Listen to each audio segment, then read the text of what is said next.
challenge we have is you need to increase your awareness of the differences in generations.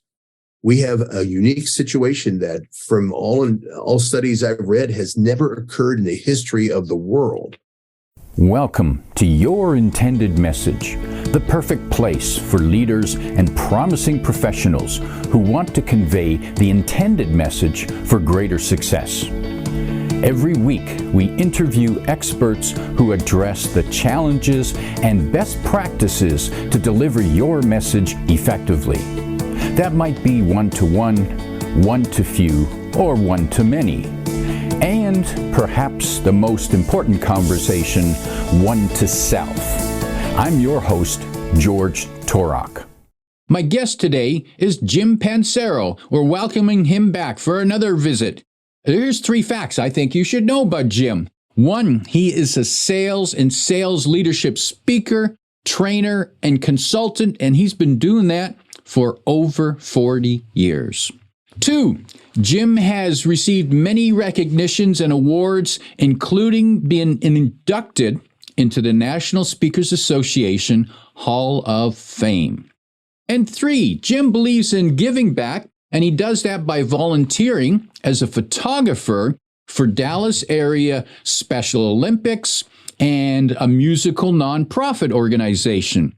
Plus, he's serving as the chair of the Board of Trustees of the National Speakers Association Foundation that currently looking after $4.5 million benevolent fund dedicated to helping speakers in need and improving the community. Jim Pancero, welcome back to Your Intended Message. This is exciting. I'm honored to be invited back. My pleasure. We had a terrific conversation last time. Jim, you are a sales guy. And last time we talked about sales. Everyone's in sales and using persuasion. However, this time let's focus on the sales function itself. And I think it's probably fair to say that we've been going, business, the economy, we've been going through a lot of challenges and change and disruption for different reasons, a pandemic, the economy, which disrupts business, and we've all had to learn to work differently. How has sales been changing, and how is it adapting to selling today to be successful? Or can we still do the same stuff that we read in that book that was published back in the 50s? Well, they say the only reason you use a parachute when you're skydiving is because you want to go a second time. Right. It's the reality that selling, you don't have to be persuasive. You don't have to have strong structures in selling, but you're probably not going to make as much money as you could otherwise. One of my favorite taglines in any articles or things that I write is "You can always sell more." It's the title of one of my books. I just think it's so exciting. It's this idea you can always sell more. So it is, I have found it's exciting working with salespeople more than any of the other professions because they are compensated by the success they have directly.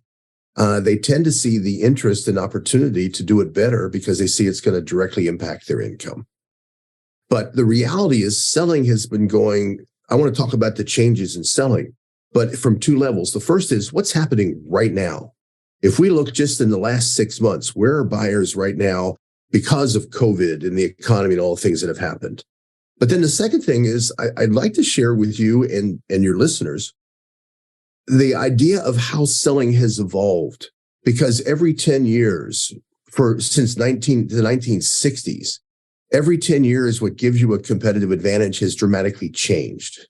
And it's what everybody's been doing, but then they move to the next level. I want to share with you those levels because I think that might give some insight as well. But if we look at it, don't mind me showing some slides. One of the realities we have today is we have shorter attention spans. The electronic environment has done that.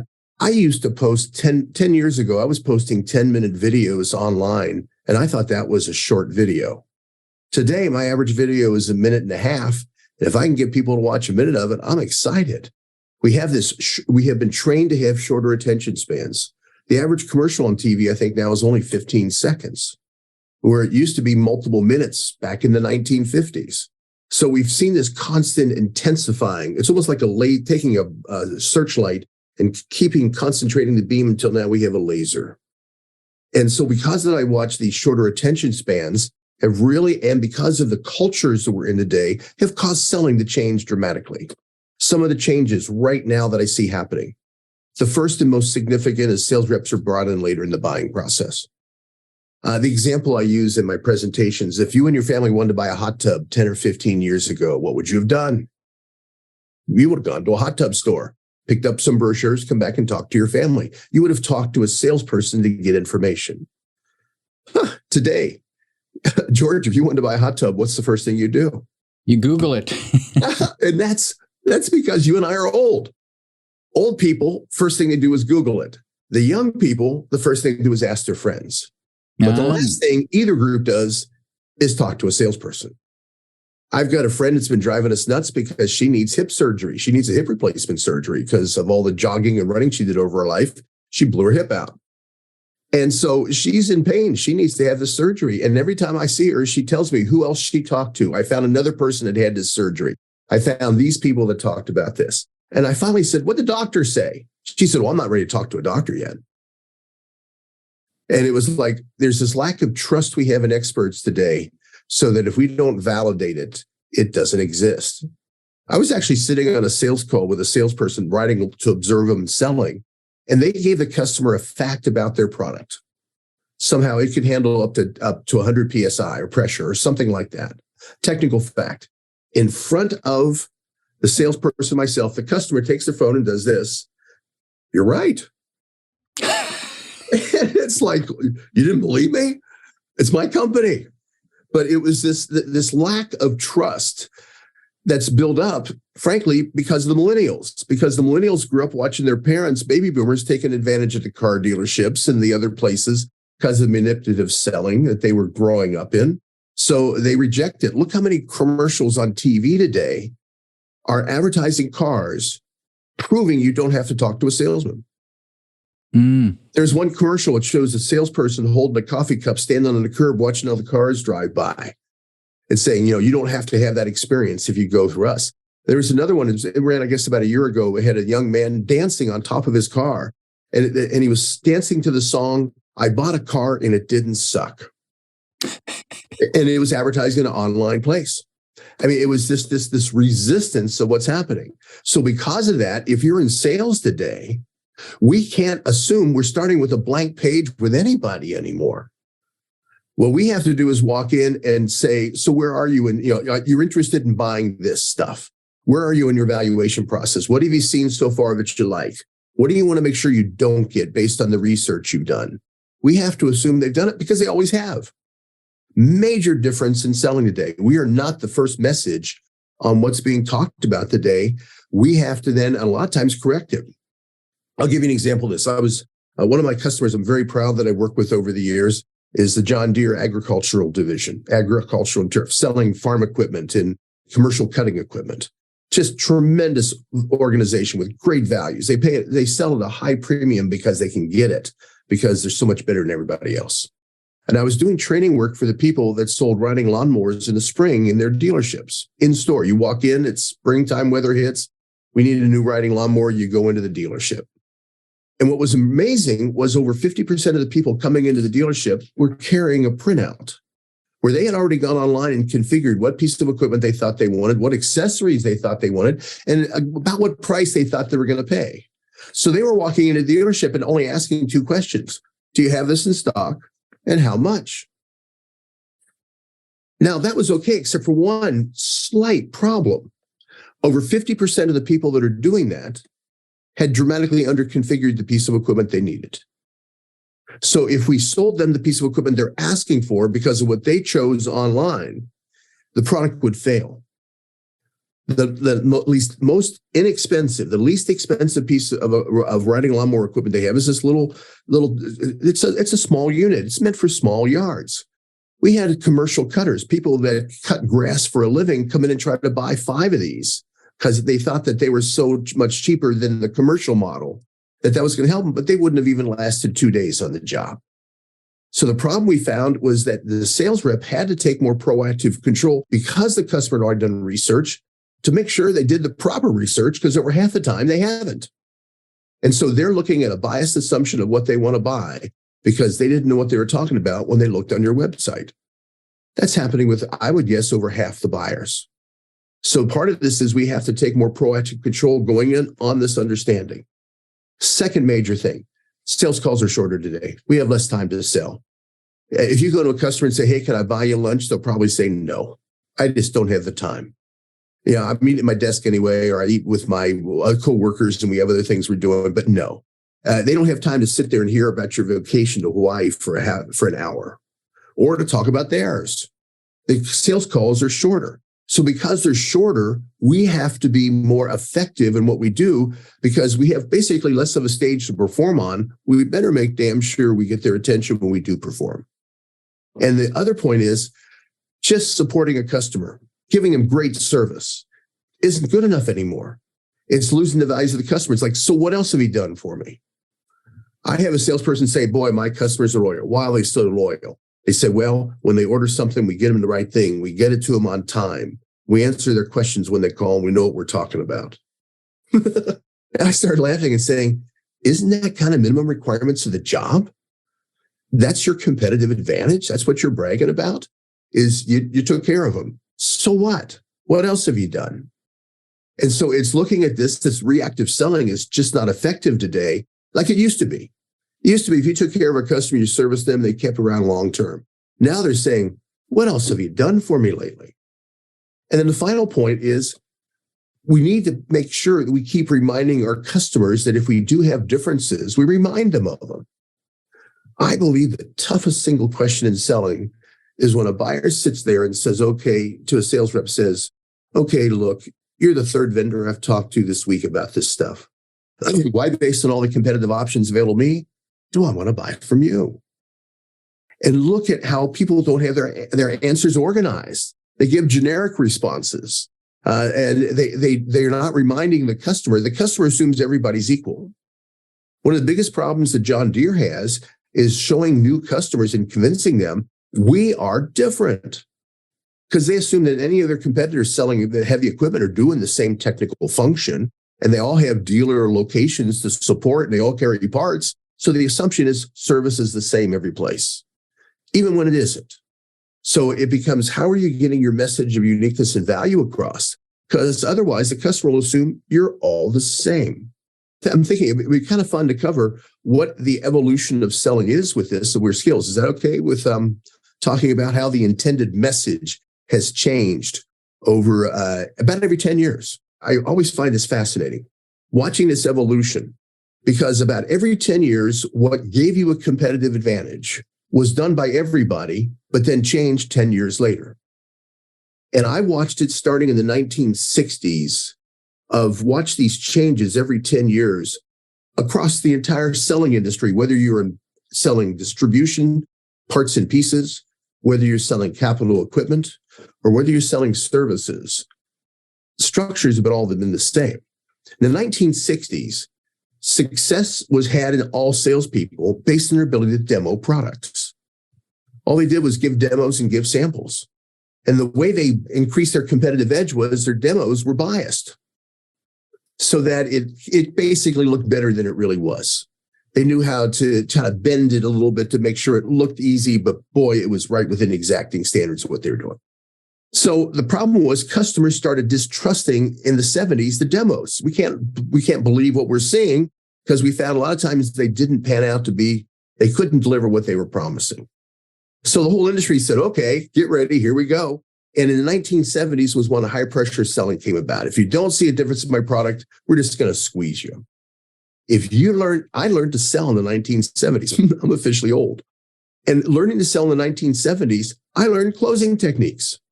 I actually in college went to a full day seminar that was held in my local community. And it was a small town. I went to Findlay University in Findlay, Ohio. So it was a small college, a university in a small town. And there was advertised in the paper that one of the business groups was sponsoring a one-day seminar to double your sales. And I thought, this is great. It was like $35. I thought, well, I'll invest and see what adults are doing, because I was still in college. And everybody in there was in local selling community. And the guy walked in and he said, raise your hand if you want to double your sales. We all raised our hands. And he said, the way you do that is you learn the top 12 closing techniques. And when you master those closing techniques, you will double your sales. And we spent the entire day going step by step through each of the 12 closing techniques. We never talked about value. We never talked about what the customer needed. All we did was, when you're this close, this is how you can tip them over into saying yes. So we learned the Ben Franklin close, the alternative choice close, the puppy dog close, the full body slam close, all these closing techniques to basically, the whole concept was, we squeeze a customer hard enough, their head will explode, there's money inside, go ahead, take it, it's yours, was the basic selling concept. Here's the problem. At the same time, there were people going around the country doing seminars on how to learn all the closing techniques for salespeople. There was also an equal number of trainers going around doing training for purchasing departments on how to avoid the top 10 closing techniques salespeople are going to try on you. I was new to selling, but I actually had a customer. I went in and I did the Ben Franklin close for him. It's a 20-step process. It's very complex. You know what old Ben would do? You draw a positive on one side of a page, a negative on the other, and you list the positives. Then you put the pen down and say, what do you see as the negatives? The customer's looking at 5 positive, no negatives. If they pick up the pen, you got them. That was the whole pressure close. And I did this and it worked. The guy bought. I was frankly more surprised, I think, than he was. And as I was going to leave, I'm like only 20, 21 at the time. As I'm going to leave, he said, Jim, hold on a second. I want to congratulate you. And I turned around and I go, yeah. And he says, I see a lot of salespeople and I want to congratulate you. That is the second best implementation I have ever seen of the Ben Franklin close. What was he telling me? Kid, don't ever pull that on me again. It just knocked me down because he was right. So because this so turned off customers, look what salespeople did. How did they respond? Well, in the 1980s, they responded by saying, wait a second, no more pressure, no more hassle. Let's be friends. Friends buy from friends. Here's free tickets. You want to go to lunch? Would you like some liquor? What can I give you? And the whole idea was based on giving stuff to them. So frankly, it used to be, if you had football tickets, you took the customer there because it was a networking experience. During the 1980s, people gave baseball tickets and football tickets to the customer without anybody from the company going. It was a gift, with the idea that if we suck up enough, we will have your loyalty. The problem was customers took all the gifts, even pushed back on a lot of the gifts, but it didn't change the buying behaviors of how and why they bought. So the industry said, okay, relationship selling is not working. And one of the reasons it stopped working is it got out of hand. In the late 1980s, we were sending out gifts at Christmas to our customers, simple, like it was a frozen cheesecake, $25 cost. And we got a letter from a utility company I'd done major work with the year before saying a gift receiving policy this year is don't give us anything. If you give us something of value, we will return it. If it's over $25 in value. And if it can't be returned, we will donate it, but it will not be received by our people. That is our rule. And I called the customer up saying, well, gee, I was going to send a cheesecake. Is that okay? He goes, well, that's no problem. Go ahead. And I said, well, what's the letter about? He said, last year, somebody tried to give one of our purchasing agents a boat. So look what happens. The ethics of when is it focused on you, the person, instead of you, the person having a job with the company. When that blurred because of all the free stuff that was being given away, that's when the industry said, no, we got to stop this. So what happened was in the 90s, it was kind of a business version of relationship selling. Instead of saying friends buy from friends, they were saying friends buy from experts. So here, let me do some free consulting help. Let me help you redesign your warehouse. Let me help you redesign your parts counter. I'll teach your people how to do this, all free, with the assumption that if I show and demonstrate my success of helping your business by helping you at no charge, you'll want to pay me. What do you think happened? How did buyers react to that? Get all the free advice you can. And they were working sometimes 3 and 4 vendors getting all this free stuff and still putting it out for competitive bid at the end. A lot of people got burned doing 6 months of free work for a customer on the assumption they were then going to get the application business. And then it was still put out for bid. I mean, it was a problem. So what happened was the 2000 hit, what we saw was negotiated partnerships became a big deal. A negotiated partnership says, hey, I'll do all this free stuff for you, but I want some kind of commitment. One of my customers it was the top vendor selling bowling equipment. And they were trying to sell to the USOs of the military, because the USO's goal is to create a home environment outside the country to make the soldiers feel more comfortable, the whole mission of the USO. And so they were putting in bowling centers.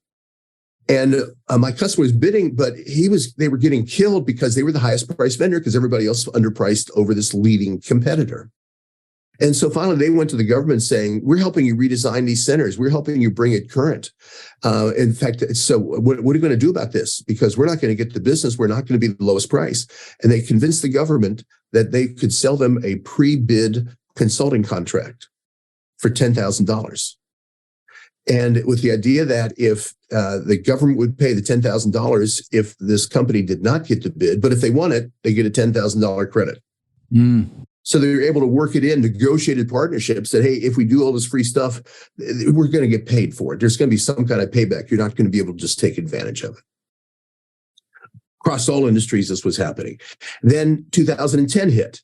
And 2010 was considered the Amazon years, where in 2010, if you think about 10 or 12 years ago, everybody was talking about speed, simplicity, and ease of use. The standard mantra from a buyer is, I can go on to Amazon and get this in 2 days. How come it's going to take you 3 months? So everybody, quality and his other issues become secondary, is all based on speed, simplicity, and ease of use. The websites of making it easy to order and track orders and everything, all of that grew out of that 2010, because everybody was focusing on how do we get faster, simpler, and easier to use as a competitive edge. And now we get to today. What's happening today? Today, we see competitive advantages based on connectivity and information control. Now, we got to stop for just a second. All of these are important for a salesperson's success. So it's not saying, because wait, we're not saying relationships are bad. The problem is just relationships are no longer the competitive advantage they used to be. So we can look at this list on the screen. These are all minimum requirements of the job today, but they're not going to give you a competitive advantage. It's the ante in the poker game. Just because you put in 2 chips to get cards doesn't mean you have a winning hand. So the idea is, where are you? Because my problem is, I ask salespeople, what's the strongest reason for your success in selling today? And their answer always tells me when they started their career. So the people that started selling in the 1980s, the baby boomers, they still talk about the critical importance of relationships. Or if you talk to people that came in about 10 years later, they talk about, boy, my customers buy from me because I'm an expert and I help them grow their business. How do you do that? Well, we do a whole bunch of free things for them, and then they want to buy from us. And you look, every one of these are important. It's just, is it truly a competitive advantage? Because we talk about your intended message. How do you get, as a salesperson, your intended message across? We've got to do it not just with a unique message of fact that we talk about, but we also have to do it in approach and a style. Look how many websites today that if you go to order from a company, they want to sign you up. They want to get you in their community. They want you commenting in their chat rooms. They want to make sure they give you the information of usage and consumption and help you measure that. Those are all important things that really weren't important 10 or 20 years ago. So if we look at this, the reality is selling is continually changing about every 10 years. And it's interesting. I presented this for years, this kind of evolution, and kept building it up as we got later. So I first started doing it where 2000 was the ending of it. I've had very few people disagree with it, saying, yeah, that's kind of what happened in my career. Might be off by a few years, but this has pretty much been the evolution, all industries, whether it's equipment, consumable products, or whether it's retail, or whether it is and services. This is the same evolution that's gone on. Interesting and fascinating watching that change that's happened.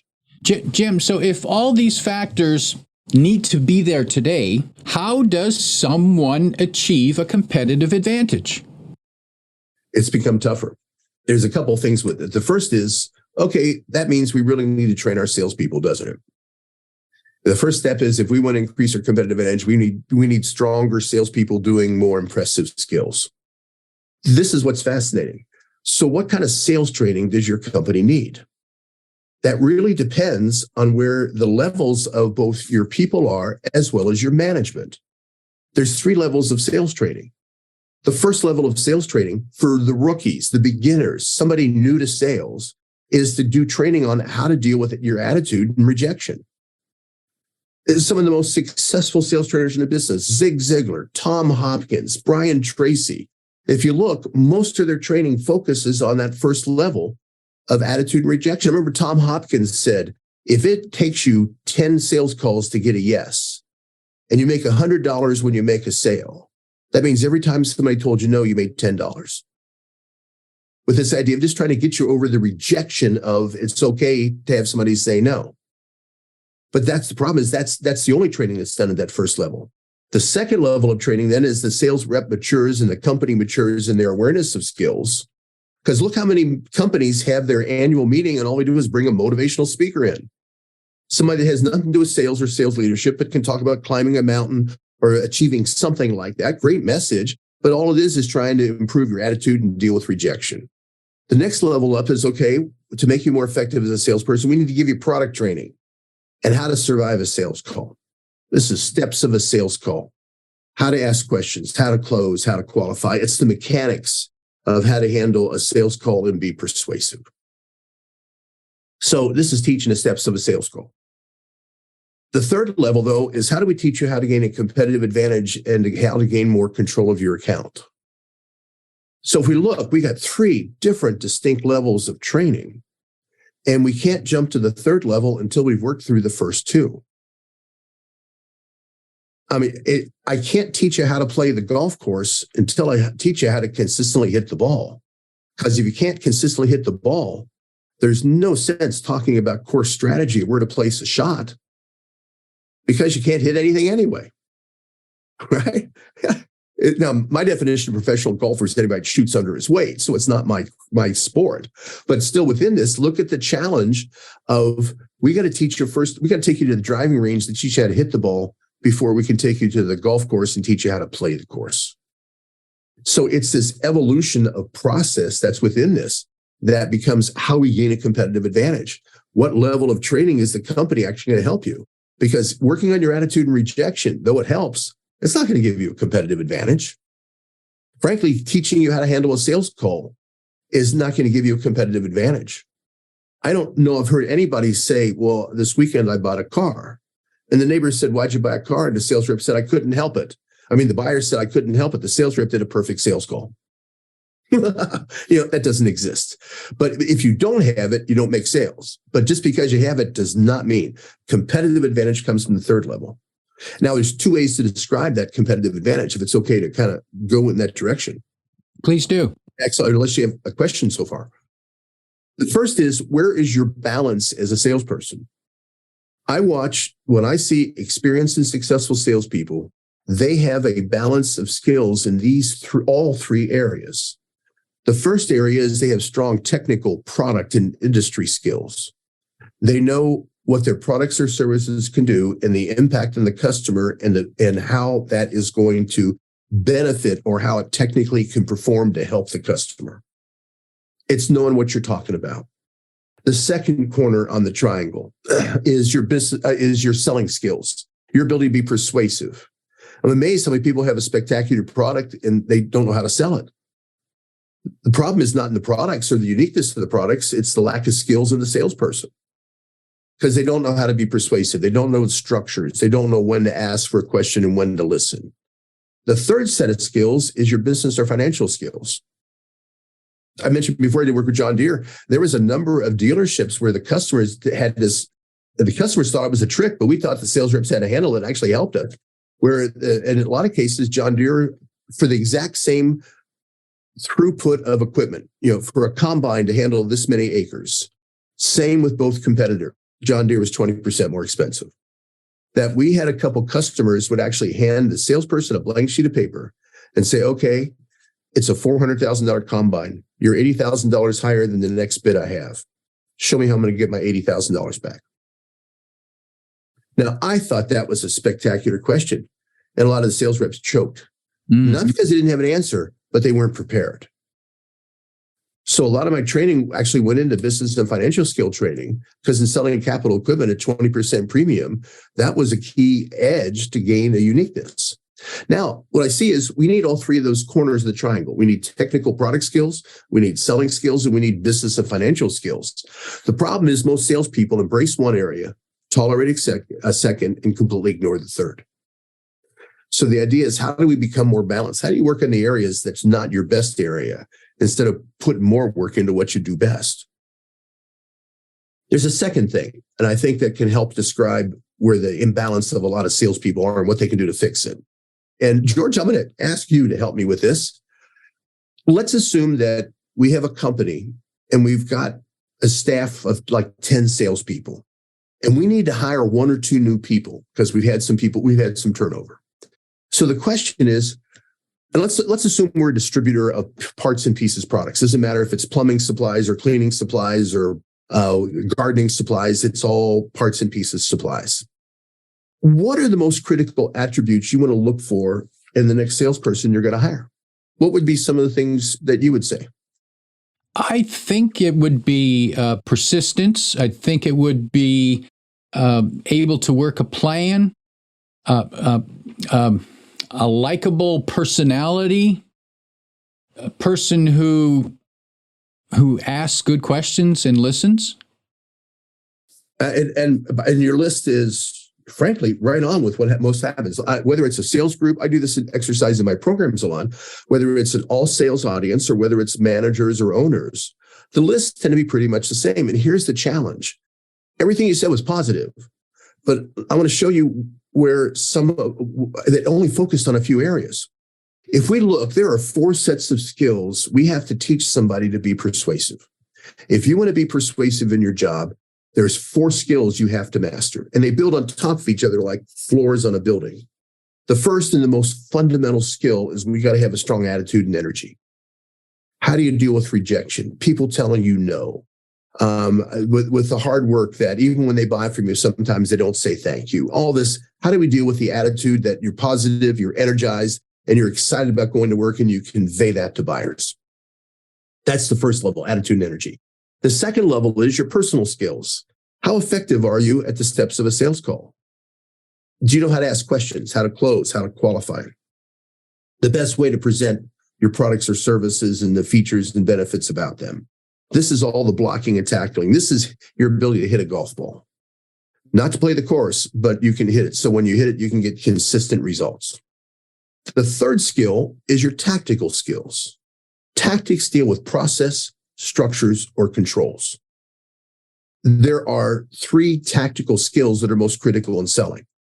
The first tactical skill is what is your selling process? What do you do from the time you identify a new opportunity till the time you close on the sale? What are the steps of your process? That's multiple step thinking now. That's a tactical discussion. It isn't, what are you going to do next? It's, and then what are you going to do? What are the steps you go through from idea to close? Now, what's fascinating is I ask salespeople, I'll draw this visual out of idea to close. It's just a horizontal line with identify on one end and close on the other. And I'll say, you've been selling for this company for 10 years. Walk me through your process. What do you do? The most common answer I hear is, it depends. Depends on the customer, depends on the products, depends on the competitor, depends. Does it bother anybody else that's also the name of a diaper? I just find it hilarious. But it's the multiple step thinking. The second was when you got the business. Well, let's draw a horizontal line from January 1st to December 31st. What are our plans this year to support and grow this account in some kind of proactive way other than just showing up and doing service? The third tactical structure is how do we, within a customer, expand our connectivity to get higher, wider, and deeper? We need to get higher up to the executives that have the money. We got to get wider to the other departments that are being influenced by what this department is doing. And we got to get deeper to the front line to really understand what they're doing and how we can help them do it better. Those are 3 tactics. I ask salespeople, what's your idea to close process? Walk me through January 1st to December 31st, what you're going to do, or what are your plans? And everybody says, it depends. See, the problem is most salespeople are like the Halari bird. Ever hear of the Halari bird? Mm-hmm. It's a 3-foot bird, lives in 4-foot grass, spends its whole life saying, where the hell are we? And this is what happens, the lack of tactical multiple step planning and structure and understanding. And then the final skill, the fourth and final, is your strategic. And strategic deals with your philosophy or your approach or your positioning. Your intended message is more of a strategic question or statement than it is an operational question. It isn't, can you verbalize your intended message? But the question is, strategically, can you deliver your intended message in a way that's going to help you? Big difference between those two scenarios. So to me, I see your intended message is really a strategic challenge of philosophy, positioning, and focus. It's not just saying, do you have the words arranged right? Or are you technically accurate in what you're saying? So if we step back and look at it, what are the skills we need to have in success in selling today? We need strong attitude. We need strong personal skills. We need strong processes and plans. And we need a strong message. And when we can get a salesperson to work on all of those entities, we tend to have success. Jim, it sounds challenging to be a successful salesperson today. Oh, yeah, it's definitely. That's why you see so many are successful in spite of their best efforts. I'm just amazed how many salespeople have gone into sales and they had to stumble around to figure out what they were doing because nobody told them. And nobody trained them. The only training people tend to get is on product skills and on the computer system.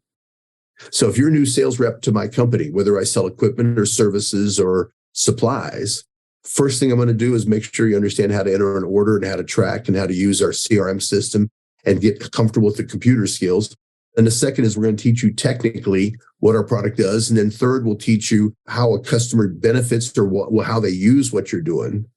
But we never really step back and talk about how to make all this work, how to gain more control, how to be more persuasive, especially in a brief amount of time. There's a challenge I can give your listeners to see if you want to test this out to see where you are. And the first challenge is to draw out that idea to close line and just ask a sales rep or yourself, what are the steps of your process? And see if you can write down what are the steps you follow consistently. We're not talking about writing down the steps of a sales call here. We're talking about what are the steps to the process. When's the best time to give a demo? When's the best time to give a quote? When's the best time to bring in a technical expert? And when's the best time to bring in a manager, all to help convey your message of uniqueness and value? Those need to be organized and planned. Just can't be haphazard. We can't just reactively do this. We have to be more proactive initiators. I had a great program title that I used to do for my association presentations that was such a great title because it described exactly what needed to happen. Problem is it became politically inappropriate. Because the title of the speeches I used to give was, we need arsonists, not firefighters. Right? Politically not a great term to be using today in our environment. But if we look at it, that to me was so concise in explaining what we needed sales reps to do. We need them to be initiators, not responders. Look at how many salespeople that have an existing territory, they have existing customers. And when they call the customers up, they only ask the same 4 questions. Or when they show up on site, anything you need? Anything coming up? Anything I can help with? How's the family? And look how reactive all that is. See, there's 4 levels of service. And a fascinating exercise you can also do is to ask your people, if you're a manager, why based on all the competitive options do I want to buy from you? And everybody write their answers down and see how diffused they are and how generalized they are and how non-unique they are. But the third thing you can do is to write down, and this is kind of a fun exercise I've done, is what are your bragging rights? You tell me you've got great service. What do you mean by that? What is it you do that defines you as having great service? Because everybody talks about how great their service is. Okay, what defines your great service? And we'll write down a list of stuff. Oh, what do you think some of the stuff that I write down is? Competent people, we get the job done. We know what we're talking about when you call us. We follow through on what we promise. We carry a wide range of products. And how impressive is that to the customer? Gee, if I called you, you actually know what you're talking about. And if I order something, you actually deliver it. Should we be having a parade for you now?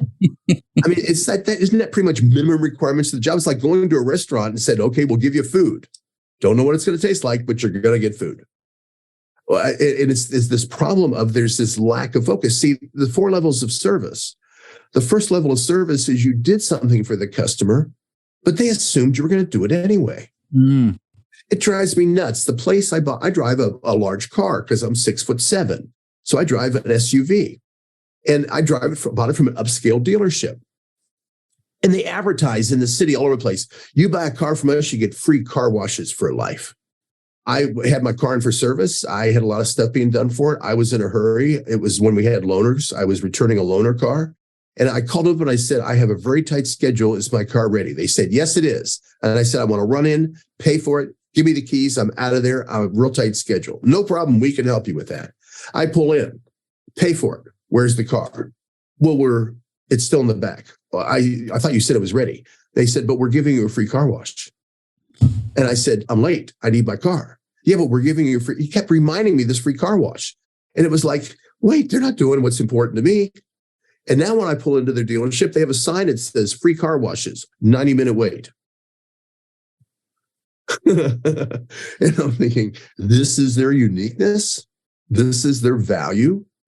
So one of the things you do, the first level is you did something, but I assumed you were going to do it anyway. So the more you brag about it, the more irritating it becomes. The next level up, it wasn't assumed, but it sure was expected. I just paid $1,000 to have maintenance worked out on my car, and they're giving me a free car wash for $1,000. Then I'd be waxing the damn thing, not just cleaning it. So it's expected, but I'm thinking, this isn't winning me great excitement because of it. The third level is now you did something that impressed me. Wow, I'm surprised, impressed with how fast you got that, or you had it in stock. The fourth and final level is you did something that was amazing. So the customer will tell everybody else about how it happened or what happened to them. What's interesting is when I build a list with a sales team, what are your bragging rights? What are you most proud of in your customer service? After we build a list sometimes of 20 items and we go back and explain the 4 levels, I'll go back and ask them, so where's your list on these 4 levels? And usually the entire list is assumed or expected. Mm. The only time we can gain a competitive advantage is when we're proactive. If you're reactively supporting a customer, you'll never have a competitive advantage. Because if the customer initiates the request and you follow through, at most it can be assumed or expected. Where if I come to you and say, wow, you've got a lot of hours on that equipment, you need to be doing maintenance, or these are the exposures you have. And if I bring that information to you proactively, now I'm doing something impressive or amazing because I brought it to you. If you have to come to me, it's never impressive or amazing. But look how many salespeople are reactive in what they're doing, waiting for the customer to come to them to ask for something. And then they respond and say, aren't we doing a great job? It's just kind of fascinating how it works. Are you a proactive initiator? Are you a reactive responder? Are you an arsonist? Or are you a firefighter? Mm.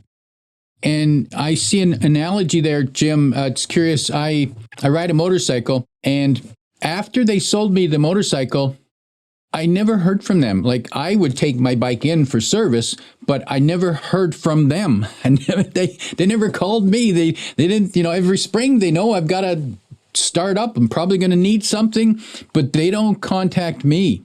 And I think, wow, business must be good if you can just be that lazy. It is. I think there's a couple things.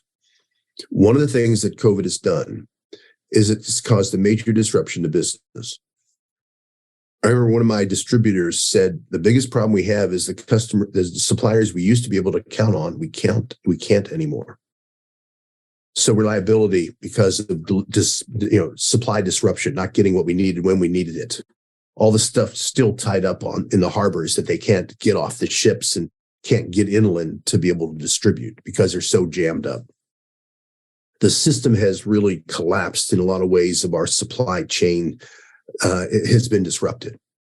So because of that, during COVID, most salespeople stopped selling. There was actually companies that said, we will take on no new customers. We're having a hard enough time servicing what we have. There were some that even told their smallest customers, I don't know that we can help you or not because we just don't have the resources. So there was this circling of wagons, the kind of concentration of only working. And all of that work was expediting, problem solving, special pricing, trying to apologize, those kind of calls. So they were really in a lead service person role. Now, as things have opened up, we need them to switch back to being more proactive in selling. And look how many are reactive still. They come in Monday morning, and based on the voicemails they have and the emails they have, defines what they do for the day. And look how exposed that is. It's reactive. And customers just are not impressed with that anymore. Gee, I ordered something. You took the order properly. You had it in stock and you delivered it on a reasonable time and you invoiced me properly. Why are you so impressed that you think that you're now a trusted advisor to me when all you've done is just process an order? It's like I'm amazed how many of these restaurants we do carry out food. And when I go to the counter, I give them my credit card. They hand me the bag of food and the receipt expects a tip. And I'm like, why would this be compensated? This was minimum requirements of the job. I called in, I ordered it. I came and picked it up. I came into your restaurant to be able to give it. I paid for it. And I thought, hell, you ought to be giving me a tip. I'm amazed at the grocery stores. How if I bag my own groceries and I do the self-checkout, how come I'm not getting a discount? So they keep saying, use the self-checkout. I go, why? There's no value to me in it. It doesn't do anything for me. In fact, frankly, hearing some of the stories, if I make a mistake, I could be arrested. But they want me to use it because it makes it more efficient for them. But I don't see much value for me. So it's like, what are you going to do for me? How are you going to help me? And how is it going to be different? Why, based on all the competitive options available to me, do I want to buy from you? And that message has to focus on the customer. Jay Levinson in the 1960s had such a spectacular quote. He said, you don't go into the hardware store to buy a drill. You go into the hardware store to buy the opportunity to make holes. The disconnect occurs in the store when the rep is just trying to push their drill. So it's like, we got to be customer focused. Some people call it second step selling. First step is you satisfy what the customer wants. So the second step is they satisfy what you want, which is the order and a relationship. So we look at selling as becoming, it is not just a reactive job anymore. But I'm just amazed when I do programs, I'll ask salespeople, raise your hand if you have been through any sales training other than product knowledge and computer skills in your job. And over half the room raise their hand that no, they have not. So this is where the job of a sales manager is coming in, because the job of selling is changing dramatically. If we don't have the sales leadership change to be more focused on what the sales team needs, then the sales organization is not going to be very effective. Can I show you what I mean by that? I know this is a sales program, but just a little bit because how sales leadership is impacting this. Let's see what that looks like, Jim. And Jim, I'm thinking here, this is a show that I'm going to listen to over and over again just for my own sales learning. Well, I'm honored. Let me show you this visual I talked about just to tie it in, this ID to close process. If we look at this ID to close process, how this is impacting a company is significant. First of all, because the majority of salespeople, they're Harari birds, they can't even define the steps. Look at the difference. If you and I are playing chess and I only think one move ahead, but you think two moves, how many games are you going to win? It's going to win all of them, yeah. Well, because you're thinking more moves ahead than I am. So in selling right now, the question is, what is your process and how replicable is it? Because the more replicable the process is, the more efficient you are in going through it, the higher the quality each step will be in going through it. If you're planned and prepared, we don't need painters doing a new canvas for each customer. We need a printer. We need a printing press. We identify and make it look unique, but we do the same consistent process so we can improve the efficiency as well as the effectiveness. So if we look at the selling process, ID to close, there is a critical step in the middle that happens that changes everything. And that critical step in the middle of this process, if you're listening just on audio, we have an ID to close line drawn.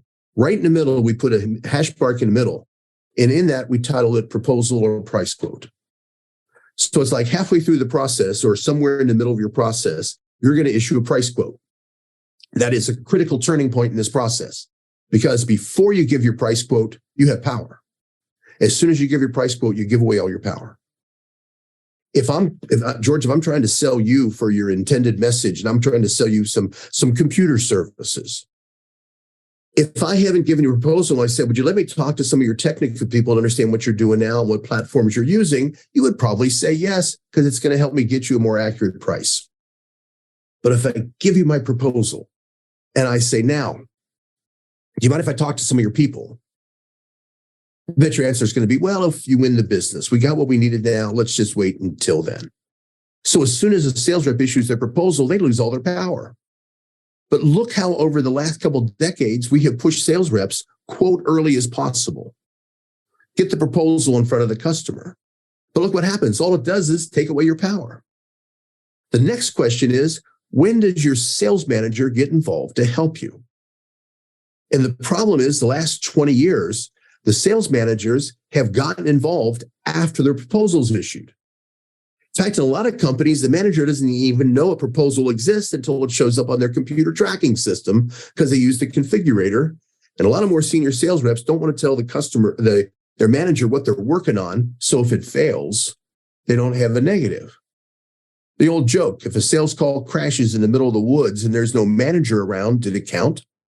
Yeah, that's kind of the old philosophy of selling. So for most managers, but look what happens if my manager gets involved after I issue a price quote. There's only two things they can do to help me as a sales rep. They either cut the price to help us win the business, or they offer a lot of free additional services that lower our margins to win the business. But that's the only power they have left. This is what the old style of selling was. It was focusing on the transaction. Today, the more successful sales leadership showing better results is we need to get in front of this process. We need a selling process coach. The selling process coach, if you walk past them and say, hey, I just got a new lead, what a selling process coach is going to get in here. Let's talk about it. What are you going to do? How are you going to prepare? When are you going to do this? And be more future focused, predictive, instead of today focused, closing reality. And this is, I would say, the biggest difference between pre-COVID and post-COVID. Pre-COVID, transactional coaching was the style of most managers. Frankly, most managers were in support functions up until about 6 or 7 years ago. So all they did was special pricing, expediting, problem solving, and customer thank you calls or challenge calls. But in all those cases, they're not leading the sales team, they're supporting it. What we're seeing is this shift earlier in the process with the selling process coach getting involved earlier in the beginning when the sales rep still has power and the coach can still impact the results and success of what's being done. So it's just this shift in process of focus of what's going on. So how do we get better as a sales team? There's three things. The first thing is you need to have a stronger message of uniqueness. Your intended message is such a spectacular title for these podcasts because it's the bottom line of what needs to be there. Because if you don't have an intended message that's developed, refined, and unique, doesn't matter what else you do, you're not going to have any success. I believe you have hit on the key differentiator of success in selling today. And the number one is your intended message. The second thing is you have the best practices of understanding the steps and structures and the tools to be more efficient and more effective. And then the third thing, besides having a strong message and having strong best practices or tools, is to have strong coaching help from somebody. Even if you work alone, find a peer that you can coach each other. In my speaking business, we have mastermind groups because we're all independent business people, but we get together and we'll get together in small groups and we just coach each other. So you might be a humorist and I'm a sales trainer, but we can both help each other in our careers because we come from different strengths in being professional trainers and coaches and speakers. So it's those three things: strengthen your message, strengthen your structures and tools, and strengthen the coaching help you're getting. Look at the case. If I was a golf instructor and you come to me and say, you got a free lesson, a one-day lesson as a Christmas present. So you're coming to me at the club to take advantage of this free lesson that you've been given as a gift. And I, as the coach, say, so what do you most want to improve in your golf game? And you tell me, I'd like to get an extra 20 yards out of my drive. How effective do you think my coaching help will be if my first suggestion is, why don't you try whacking it harder? Right? You're expecting more structure and more tips and techniques so that you can be more efficient and effective and, frankly, with less energy, accomplish more. That's what coaching is all about. So we need those three pieces. We need to have strong messaging, strong tools, and strong coaching. When we have those three things in unison, sales tend to take off. We know you're good. Now the only question is, are you ready to get even better and to put more structure and process behind what you're doing? Powerful advice, Jim. Jim, I know that you regularly publish instructional, helpful advice videos online on your YouTube channel and on your LinkedIn. I believe you're publishing about 3 a week. 3 a week, Tuesdays, Thursdays, and Saturdays. I post on LinkedIn and on YouTube. And it's a resource available to you. In fact, if you can either follow me on LinkedIn, it's Jim Pancero. You can look me up on YouTube, though most of the views I get are through LinkedIn. But to help out, I have a newsletter that I've been publishing for a number of years. And the newsletter comes out every Monday morning. And all the newsletter has is the links and descriptions of the videos I posted last week. So I have a lot of sales managers that have signed up for my newsletter, frankly, to track what videos are coming easy, and then to decide if there's any they want to use in their sales meeting. Powerful tool. And you can find the links to those resources in the description below. Along with that, there's also a program you have available online. There's a course, Two video Jim. programs, yes. AdvancedSalesUniversity.com. There's one program on No BS Guide to Selling in Under an Hour. And it defines the 5 major selling skills that you need to be successful in sales and how to improve them. And the other one is called Your Price is Too High, 7 Steps to Defending a Higher Price. And all videos are each one is under about 8 minutes in length. Both series are only an hour in total length. It's concentrated learning, but it's meant to help you increase your competitive edge, make you more persuasive, help you be more effective, help you make more money. It's Advanced Sales University. I hope you check it out. And you can find those links in the description below. Jim, as we wrap up, if you could be sitting down with a sales manager and who's trying to get better results from a team that is resisting the leadership or perhaps not receiving the leadership they need, what 1, 2, or 3 pieces of advice would you give to that sales leader? Great question. I think the first piece is to realize that you can't motivate anybody to do anything as a manager. All you can do is create environments for people to motivate themselves because they're already highly motivated. The challenge we have is you need to increase your awareness of the differences in generations. We have a unique situation that from all studies I've read has never occurred in the history of the world. And that is you as a manager could very well have 4 distinct generations reporting to you. You could have baby boomers that are over, I think it's 58 now and older is a baby boomer. You could be a Gen Xer, which is 40 and over. You could be a millennial, which is 27 or over, or you could be a Gen Z, which is under 27. And what's amazing is each of those groups have completely different motivations, different interests, and different needs. What's amazing to me about the Gen Zs, the youngest generation in the workforce right now, is the average Gen Z has a better credit rating, personal credit rating, than does a millennial. Because the Gen Zs grew up in a lot of recessionary times with their parents. So they kind of came out of as recession babies. So because of that, just like the people that grew up during the Depression in the 1920s, they became much more astute and financially stable because they saw the consequences of not doing that. So if we look at this process, this is the time that we need you to look at how do we reach each of these different groups because they each have a different motivational base of what they want to help them achieve more. The second thing is understand selling has become paint by numbers. The old days, you were successful if you had a sales team of independent gunfighters, each doing it different, each saying different stuff, each even selling different products within your product lines because of what they like best. And frankly, all managers did 20 years ago was just get out of the way of the best people and support them by special pricing, expediting, problem solving, and thank you calls. Today, it's become much more of leadership. And leadership, it's like reins on a stagecoach. Now we need to steer the horses, not just yell at them to do better.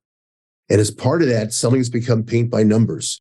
Consistency of process, consistency of structure makes you more efficient and also more effective. So selling is becoming more of a science than an art. And the only way we're going to make these high performance numbers that companies expect today, because it keeps going up every year, is going to only be when we are able to put more structure and consistency so we can achieve the high numbers that our companies expecting. The job of a sales manager is not to sell. The job of a sales manager is to help their people do even better. I have a very simple definition. The job of a sales manager is to help each and every one of my people achieve more than they would have achieved if we just left them alone. You're the delta difference of a sales team. And to do that, you have to understand motivation. You have to understand the generational differences and the personality differences, and know how to be fair and consistent, at the same time being flexible to the needs of each of your people. That, to me, is the foundation of what it takes to be successful in sales leadership. Jim, a lot of valuable advice, very challenging for me to pull one most powerful piece of advice in there. I'll end with this comment, the reminder that salespeople today need to be proactive, not reactive. If you like what you heard, tell your friends and post your 5-star review on Apple Podcasts, because that helps more listeners find us. Come back every week for more practical insights to help you deliver your intended message. I'm your host, George Torok.